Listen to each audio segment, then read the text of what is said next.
My name is Linda Anderson. I am from Selkirk, Manitoba. My family originates from God's Lake Narrows, Norway House, and I am Cree or Innu. My mom, my aunts, they're all fluent in a new language. So I heard a lot of it. I was never taught the language, and back then I was told that they weren't allowed to speak their language outside of their home. It was only to be spoken in their home. So I am a beginner. I've been a beginner for the last probably getting close to 15, 20 years now.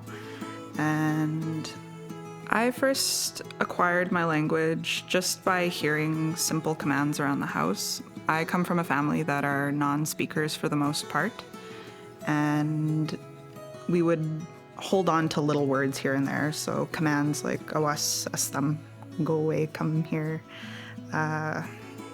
michso, eat, those sorts of things. So those are kind of my first introduction to Cree.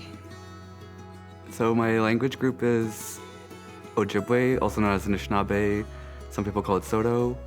My name is Kale-Swampy Indigenous, Sagin and Donji. I'm from Sagin First Nation, and I am a language learner. If I was talking to someone who would want to learn the language, I would encourage them to just go for it. It could be scary. Like, a lot of people, like, when they first start teaching people the language, they try to say, like, we have 500 verbs, and like, I don't know, and that could be scary, but don't think about the technological grammar stuff. Just like, take it as you can, a word at a time. I have a lot of language mentors from my community, my family, my aunties, uncles, elders.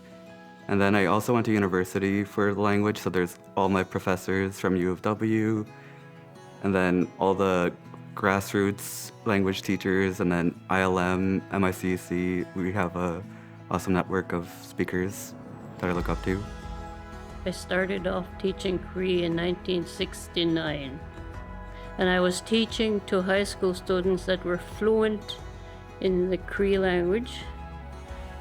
So I was teaching them how to read and write, and to write in syllabics and to write in their language, because we had nothing ever written down. So that's how I started teaching. When you think of legends, the legends that teach us lessons, you have to understand the language, because in English it doesn't make much sense. It doesn't have the same meanings, and the subtle meanings, and it doesn't have it in there. So it's very important that we learn the legends, the stories, the history. Even our history was told from generation to generation, and there's no other way. There's no books written about it. So that's why we have to pass it on from generation to generation. Like, we had great storytellers when we were growing up. They would arrive, come for supper, and my mom would clear the table. They would start telling stories. And it was stories about the family, stories about our knowledge, stories about our history, stories about people in our families that survived. Yeah. I think my language, what it means to me, is a sense of identity, also a sense of comfort. I started learning my language because I've always been really interested in languages, and for a long time I was learning languages other than my own. In high school I had to do a project on like Indigenous languages and how they're endangered, and I think that's when it finally came to me that, like, you know, I have my own language here that I'm not learning, and it's going extinct. And it kind of became like a moment of realization that, you know, I should be learning my own language instead of everybody else's. Don't touch the wood stove, don't touch the dog, don't go near the window, don't go near the stove. I learned commands first when I was a child, and from there I grew with my great-grandparents. I was raised by my great-grandparents. My language to me means my identity, my connection to my land, my connection to my own spirituality, and my responsibility to people around me and to Kijema Nedu. That's how I use my language, and that's how I understand it to be used for that purpose. And so everything I do, every day, in a 24-hour cycle, I always remember that I'm responsible to Creator, and that everything I do in the language is for Creator and for my responsibility to Creator. Now, at this time in my life, it means everything to me. I have a 2-year-old great-grandson. He can say, Majan animush. Because when he has a snack, the dog is just following him around.